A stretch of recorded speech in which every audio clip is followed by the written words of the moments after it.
Telugu digital media network లో political కేటగిరీలో number 1 కేవలం 72 గంటల్లో 1,50,00,000 వ్యూస్ పైగా పాపులర్ టీవీ నెట్వర్క్. అన్న మీ పేరు? నా పేరు సంతోష్ అన్న. సంతోష్ గారు ఏం చేస్తుంటారు అన్న? నేను ల్యాబ్ టెక్నీషియన్ అన్న. Lab technician. రాజమండ్రి అన్న? రాజమండ్రి అన్న. ఏంటన్నా రాజమండ్రిలో ఎలా ఉంది ప్రస్తుత పరిస్థితులు? ఎలక్షన్స్ వస్తున్నాయి, ఎవరు గెలిచే అవకాశం కనిపిస్తుంది రాజమండ్రిలో? రాజమండ్రిలో ఎవరు గెలుస్తారంటే అభివృద్ధి పరంగా చూస్తే ఇప్పుడు మార్గాన్ని భరత్ గారు అనేవారు గత 5 సంవత్సరాల క్రితం మన రాజమండ్రికి వచ్చారన్న. ఇదివరకు అంటే మా రాజమండ్రిలో అసలు మాకు తెలిసి ఒక నాయకుల కోసం తెలియదు, ఒక లీడర్ కోసం తెలియదు. భరత్ అని వచ్చిన తర్వాత మాకు ఒక ధైర్యం వచ్చిందన్న. ఇదివరకు అంటే మా నాయకులు అంటే ఒక ఎవరినైనా మేము నాయకుని కలవాలంటే వెళ్ళి ఆయన కోసం గంటల గంటలు కూర్చొని వెయిట్ చేసి ఆయన వచ్చిన తర్వాత ఎందుకు వచ్చారు ఆడు చూసుకుంటానులే వెళ్ళిపోయే వాళ్ళు బోల్డ్ మంది ఉన్నారు. కానీ భరతన్ అయితే మా మీద చెయ్యేసి మా కష్టం విని మా ప్రాబ్లం విని మా దానికి ప్రతి దానికి ఆయన సజెషన్ ఇచ్చి లేదంటే మాకేమైనా ఎవరికైనా ఫోన్ చేయాల్సిన అయితే వెంటనే ఫోన్ చేసి మా కష్టాన్ని అక్కడితో తీరుస్తారు. అందులో మా రాజమండ్రిని చాలా బాగా డెవలప్ చేశారు. ఇలాంటి నాయకుడు మాకు మళ్ళీ కావాలి ఖచ్చితంగా. అంటే ఏం డెవలప్ చేయలేదు, ఇదంతా కూడా తన 25% కమిషన్ కోసమే ఇదంతా కూడా సుందరీకరణ కావచ్చు ఇదంతా చేశాడు. ప్రతి వర్క్లో కూడా 25% కమిషన్ మార్గాన్ని భరత్ తీసుకుంటుందని చెప్పేసి అయితే టీడీపీ ఎమ్మెల్యే క్యాండిడేట్ ఎవరైతే పోటీ చేస్తున్నారో అదిరెడ్డి వాసు అంటున్నారు. మరి వాళ్ళు అన్నప్పుడు కూడా అన్నయ్య కూడా తిరిగి కౌంటర్ ఇస్తున్నారు కదన్నా. ఏంటంటే నా ప్రూఫ్ ఇప్పించండి, రుజువు ఇప్పించండి, రాజీనామా చేస్తాను, లేదంటే నేను ఊరే తెలిసి వెళ్ళిపోతాను, రాజకీయాలను తప్పుకుంటాను అంటున్నారు కదన్నా. వాళ్ళన్నమాటకు మీరు కూడా అది అడగాలి కదా. కాబట్టి పర్సంటేజ్లు అయితే తీసుకునేది ఏమీ లేదు. పర్సంటేజ్లు తీసుకునేలాగుంటే మా మార్గాని ఎస్టేట్స్ అన్నయ్య వాళ్ళ అదే ఎంపీ గారు ఎస్టేట్స్ మన అదే మోరంపూడి ఫ్లైఓవర్కి కానీ మన ఇప్పుడు ఫ్లైఓవర్ దేనికైనా ఇవ్వవసరం లేదు. దానికి ఒకవేళ నిజంగా అద్దె కావాలంటే నెలకు 10 లక్షలు అద్దె కావాలి వసూలు చేయొచ్చు అన్నయ్య.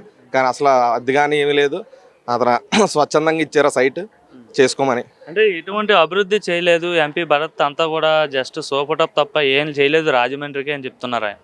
అభివృద్ధి చూసేసరికి మనం కంపల్సరీలు చూడొచ్చు, తర్వాత గ్లో గార్డెన్ చూడొచ్చు, తర్వాత మన హ్యాపీ స్ట్రీట్ చూడొచ్చు, ఈట్ స్ట్రీట్ చూడొచ్చు, తర్వాత మన సెంట్రల్ జైలు రోడ్డు చూడొచ్చు. ఏదైనా కానీ మనం ఇదివరకు రోడ్లు అంటే గతుకులు ఎలా ఉండేది.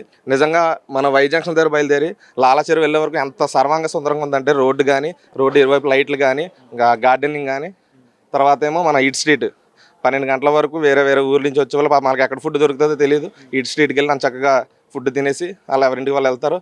అలాగే ఫ్యామిలీస్తో పాటు సండే వచ్చేసరికి ప్రతి ఒక్కరు కూడా చిన్నపిల్లలు పెద్ద పిల్లలు కూడా వెళ్ళి అక్కడ ఎంజాయ్ చేసి అక్కడిగా హ్యాపీగా ఫీల్ అవుతారు. అంటే ఈ స్ట్రీట్ అంటున్నారు, ఈ స్ట్రీట్ పెట్టడం వల్ల ఆకతాయిలు ఎక్కువ అవుతున్నారు, మందుబాబులు ఎక్కువ అవుతున్నారు, అక్కడ అమ్మాయిలు ఏడిపిస్తున్నారని చెప్తున్నారు. అట్లానే హ్యాపీ స్ట్రీట్ పెట్టడం వల్ల అక్కడ కల్చర్ అంతా పాడైపోతుంది. ఫ్యామిలీస్ ఉండే ఏరియా లవర్స్ తిరుగుతున్నారు, అక్కడ మొత్తం కూడా లవర్స్ని బాగా ప్రోత్సహిస్తున్నాడు, ఎంకరేజ్ చేస్తున్నాడు మార్గాన్ని భరత్ అని చెప్పేసి వాసు అంటున్నాడు. అక్కడ ప్రతి చోట కూడా హ్యాపీ స్ట్రీట్ దగ్గర కానీ ఈ స్ట్రీట్ దగ్గర కానీ సెక్యూరిటీ ఉంటారు. ఇప్పుడు మీరు వెళ్ళి చూస్తే ఇటు ఈ హ్యాపీ స్ట్రీట్ కానీ ఈ స్ట్రీట్ కానీ ఇటు నలుగురు సెక్యూరిటీ అటు ఇటు తిరుగుతూనే ఉంటారు.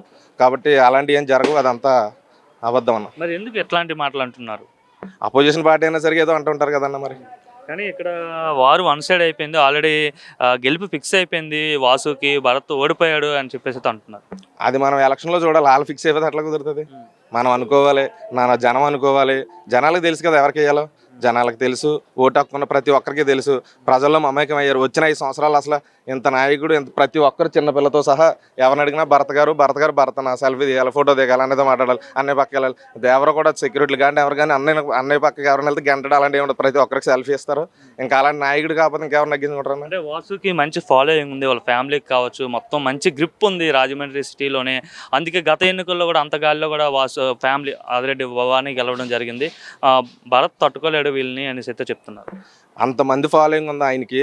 భరతనికి వాళ్ళ నాన్నగారు తప్ప ఇంకెవరూ లేరు. కానీ అంత ధైర్యంగా అంత యూనిక్గా ధైర్యంగా ఫేస్ చేస్తున్నారంటే ఎంత దమ్మున్నా ఎంత ధైర్యం ఉంటే కానీ అంత ఫేస్ చేస్తారు. ఖచ్చితంగా నగ్గుతారు, అది వాస్తవం.